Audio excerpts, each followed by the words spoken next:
दोस्तों अस्सलाम वालेकुम। मैं जमील बनारसी, मेरे YouTube चैनल पर आपका स्वागत है। दोस्तों, आप सभी लोग जानते हैं कि झूठ बोलना कितना बड़ा ऐब समझा जाता है और झूठ को सारी बुराइयों का जड़ भी माना जाता है। हमारे नबी सल्लल्लाहु अलैहि वसल्लम के पास एक बार एक शख्स आया और कहा कि अल्लाह के रसूल, मैं ईमान लाना चाहता हूँ, मगर हमारे अंदर 3 बुराइयां हैं। मैं झूठ भी बोलता हूँ और शराब भी पीता हूँ और ज़िना भी करता हूँ, मगर इन तीनों बुराइयों को एक साथ नहीं छोड़ सकता। इनमें से एक को मैं छोड़ सकता हूँ। तो अल्लाह के नबी ने कहा कि ठीक है, तुम आज के बाद से झूठ बोलना छोड़ दो और मैं तुम्हें ईमान में दाखिल कर लेता हूँ। और वो शख्स ईमान लाता है और सच बोलने की बरकत से उसकी 2 बाकी बुराइयां भी धीरे धीरे जाती रहीं। मैं अपनी बात शुरू करने से पहले आपसे निवेदन कर देना चाहता हूं कि आप मेरा चैनल सब्सक्राइब कर लीजिएगा और लाइक और कमेंट की भी मैं आपसे उम्मीद करता हूं। दोस्तों, भारतीय जनता पार्टी ने देश चलाने के नाम पर थोक के भाव झूठ बोल बोल कर और नौटंकी बाजी कर कर के 9 साल गुजार दिए और झूठ भी इतने कॉन्फिडेंस के साथ बोला गया जैसे 91 गालियां, न 90 न 100। नियर अबाउट में बात नहीं की गई बल्कि एक्चुअल गिनती बताई गई। मगर बदकिस्मती से, देश की बदकिस्मती नहीं, सरकार की बदकिस्मती से पिछले कुछ दिनों से सरकार की सारी नौटंकी और सारे झूठ पकड़े जाने लगे हैं और सरकार जनता के सामने प्याज की तरह नंगी होती चली जा रही है। आज बीजेपी की हालत दलदल में फंसे हुए उस गधे जैसी हो गई है जो दलदल से निकलने के लिए जितने ही हाथ पैर मारता है और धंसता चला जाता है। बीजेपी पर सबसे ज्यादा आश्चर्य मुझे तब हुआ, संसद उद्घाटन के दिन घंटों के हवन पूजन के बाद झूठ बोलने का सिलसिला शुरू किया गया। जिस सेंगोल को प्रधानमंत्री ने सजदा किया था, यानी दंडवत प्रणाम किया था, उस सेंगोल के बारे में सरकार ने बताया कि इसे अंग्रेजों ने जवाहरलाल नेहरू को सत्ता हस्तांतरण के प्रतीक के तौर पर दिया था।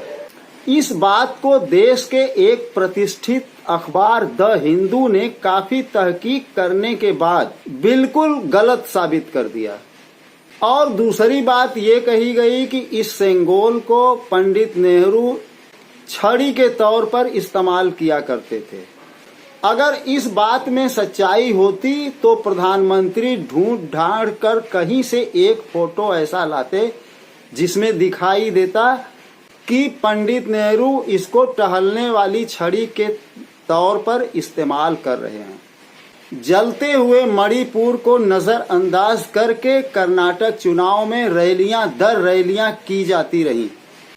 1 महीने से ऊपर हो गया, आज भी मणिपुर जल रहा है। टीवी पर खबरें न चलने देने से खबरें दबा नहीं करती। अब मीडिया का विकल्प सोशल मीडिया भी अस्तित्व में आ गया है। कबूतर के आंखें बंद कर लेने से बिल्ली कुछ देर के लिए गायब हो सकती है, बिल्ली को हमेशा के लिए गायब नहीं किया जा सकता। और उड़ीसा रेल दुर्घटना के बाद सरकार के दामन में जो दाग लगे हैं, इसके परिणाम बहुत दूरगामी होने वाले हैं। प्रधानमंत्री के दौरे के दौरान मोदी मोदी का नारा लगाना और रेलवे ट्रैक चालू हो जाने के बाद रेल मंत्री का वंदे मातरम का नारा लगाना तो कोढ़ में खाज का काम किया है। बीजेपी के एक बिल्कुल ताजे ताजे झूठ का भंडाफोड़ हुआ है। मैं इसे बीजेपी का झूठ इसलिए कह रहा हूं कि एक ही खबर बगैर किसी तब्दीली के कई चैनलों पर चलाई जाए तो इन खबरों का उद्गम तो एक ही माना जाएगा।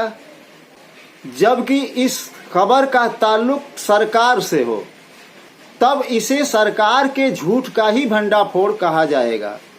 दो अलग अलग खबरों को जोड़कर आप देखिए और आप खुद सच और झूठ का फैसला कीजिए। कर रहे पहलवान गृह मंत्री अमित शाह से मुलाकात करते हैं और सुबह में यह खबर आती है कि उन पहलवानों में से सबसे गंभीर आरोप लगाने वाली नाबालिग पहलवान ने ब्रजभूषण शरण सिंह पर लगाए तमाम आरोपों को वापस ले लिया है या फिर वो उससे पलट गई है। यानी पॉक्सो धारा के तहत दर्ज केस, गंभीर केस जिसमें जेल जाना तय था ब्रजभूषण सिंह का, वो केस अब गिर गया है। यानी मामूली छेड़छाड़ का केस वापस रह गया है। अब होगा क्या?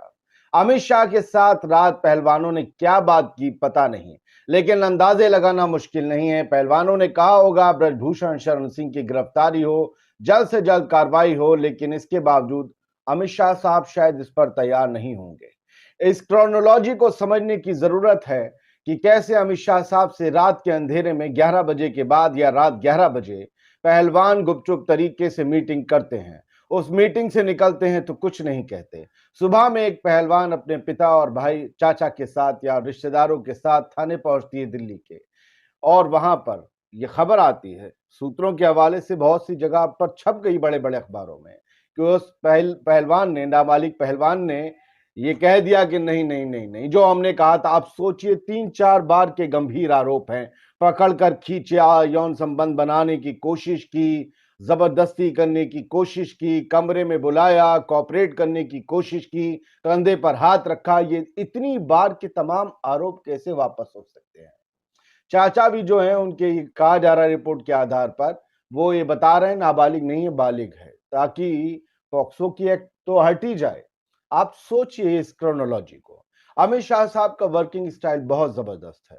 वो जब भी जिससे मिलते हैं उसके बाद एक बहुत बड़ी तब्दीली आती है। इन दोनों खबरों को जोड़कर देखने की जरूरत नहीं है, लेकिन इन्हें जोड़ा जा रहा है। रात में अमित शाह साहब मिलते हैं, वो ये कहते हैं कि निष्पक्ष जांच होगी। सूत्रों के हवाले से छनकर खबर बाहर आई है। ऐसी खबरें सूत्रों के हवाले से ही आती हैं, कभी कौन क्या कर रहा है नहीं पता चलता। मौजूदा दौर का यही सच है, और कैसे आपको तरह तरह से भटकाया जाएगा, कैसे आपको गुमराह किया जाएगा, इस चीज को आप देखिए। खबर निकल करके सामने आई कि पहलवान साक्षी मलिक ने आंदोलन से अपना नाम वापस ले लिया है, नौकरी ज्वाइन कर ली है, आंदोलन खत्म हो गया है, यह बताया जाने लगा। सब अखबारों में, सब जगह पर, सब वेबसाइट के ऊपर जो है इस खबर को लगाया जाने लगा। लेकिन साक्षी मलिक ने अभी साक्षी मलिक ने ट्वीट किया, और ट्वीट करके कहा कि पूरी तरह से झूठी खबरें हैं, ये झूठी खबरें हैं। ना मैं आंदोलन से हटी हूं और ना मैंने कोई अपना नाम वापसी लिया है। मैं आंदोलन के साथ हूं और हमारी लड़ाई जारी रहेगी। यह साक्षी मलिक की तरफ से ट्वीट किया गया है। एक एक करके मैं आपको डिटेल में दिखाऊंगा। और इससे पहले सुबह खबर आई कि नाबालिग पहलवान ने अपना नाम वापस ले लिया है, लेकिन यह भी पूरी तरह से फर्जी खबर निकली, और यह नाम जो है वापस नहीं लिया है, खुद पहलवान के पिता ने आकर के जानकारी दी है। तो आप जो है वो आंख नाक कान खोल करके सुनिए जरा, कैसे जो है वो आपके साथ में खेल खेला जाएगा और कैसे खेल को जो है वो तहस नहस किया जाएगा। किस तरह से अमित शाह के नाम पर एक मीटिंग को जो है वो हवा बनाया गया कि अमित शाह के साथ मीटिंग हो गई और अब तो सब कुछ फाइनल हो गया है। लेकिन अगर इतना ही फाइनल हो गया है तो क्यों साक्षी मलिक का ट्वीट आ गया है? मैं आपको एक एक करके खबरें दिखाता हूं।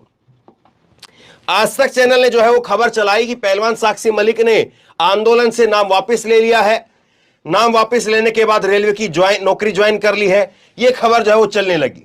और ये जिस रिपोर्टर ने आज तक में, ये यहां पर जो रिपोर्टर है, उस रिपोर्टर ने जो आज तक में खबर दी, उस रिपोर्टर को सुनिए। ये मिलन शर्मा है जो कि आज तक की रिपोर्टर है। इन्होंने कहा है कि साक्षी मलिक के साथ में विनीश फोगाट, बजरंग पुनिया ने भी रेलवे में अपनी नौकरी ज्वाइन कर ली है। धरना समाप्त हुआ। यह बात जो है वो यहां पर इन्होंने कही है, धरना समाप्त हो गया है। विनीश फोगाट भी का नाम है, बजरंग पुनिया का भी नाम है। लेकिन देखिए किस तरह से जो है फर्जीवाड़ा चल रहा है, कैसे फर्जीवाड़ा चल रहा है। यहां तक कि एनडीटीवी के ऊपर भी यह खबर चल गई ब्रेकिंग के रूप में। एनडीटीवी पर भी यह खबर चल गई कि पहलवान साक्षी मलिक धरने से हट गई है और उत्तर रेलवे की नौकरी पर वापस लौट गई है। पंजाब केसरी में खबर चली है, साक्षी मलिक ने पहलवानों के आंदोलन से खुद को अलग कर लिया, रेलवे में अपनी नौकरी वापस पा ली है। रिपब्लिक पर खबर चली, साक्षी मलिक ने खत्म कर दिया है धरना, अब वे प्रदर्शन में नहीं होंगे शामिल, देखते रहिए रिपब्लिक भारत। ये साक्षी मलिक ने धरना खत्म कर दिया, ये खबर यहां पर चली। यहां पर जो है वो इंडिया टीवी की खबर देखिए आप, पहलवानों के मुद्दे पर आंदोलन से जुड़ी बड़ी खबर, अमित शाह से मुलाकात के बाद बट गए पहलवान, साक्षी मलिक ने खुद को आंदोलन से अलग किया। लेकिन अब देखिए आप ट्वीट, साक्षी मलिक का ट्वीट है, ये खबर जो आज तक पर जो ब्रेकिंग चलाई जा रही है, इस खबर को जो है वो स्क्रीनशॉट के नाम के साथ में जो है उन्होंने कहा है कि नाम वापस लेने की जो खबर यहां पर चल रही है, ये खबर बिल्कुल गलत है। इंसाफ की लड़ाई में ना हम में से कोई पीछे हटा है, ना हटेगा। सत्याग्रह के साथ में रेलवे में अपनी जिम्मेदारियों को साथ निभा रही हूं, इंसाफ मिलने तक हमारी लड़ाई जारी रहेगी, कृपया गलत खबर न चलाइए। रात के अंधेरे में आंदोलन कर रहे पहलवान गृह मंत्री अमित शाह से मुलाकात करते हैं और सुबह में यह खबर आती है कि उन पहलवानों में से सबसे गंभीर आरोप लगाने वाली नाबालिग पहलवान ने ब्रजभूषण शरण सिंह पर लगाए तमाम आरोपों को वापस ले लिया है, या फिर वो उससे पलट गई है। यानी पॉक्सो धारा के तहत दर्ज केस, गंभीर केस जिसमें जेल जाना तय था ब्रजभूषण सिंह का, वो केस अब गिर गया है, यानी मामूली छेड़छाड़ का केस वापस रह गया है। अब होगा क्या? अमित शाह के साथ रात पहलवानों ने क्या बात की पता नहीं, लेकिन अंदाजे लगाना मुश्किल नहीं है। पहलवानों ने कहा होगा ब्रजभूषण शरण सिंह की गिरफ्तारी हो, जल्द से जल्द कार्रवाई हो, लेकिन इसके बावजूद अमित शाह साहब शायद इस पर तैयार नहीं होंगे।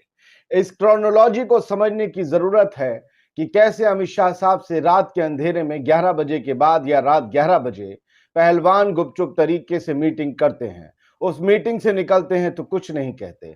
सुबह में एक पहलवान अपने पिता और भाई चाचा के साथ या रिश्तेदारों के साथ थाने पहुंचती है दिल्ली के, और वहां पर यह खबर आती है, सूत्रों के हवाले से बहुत सी जगह पर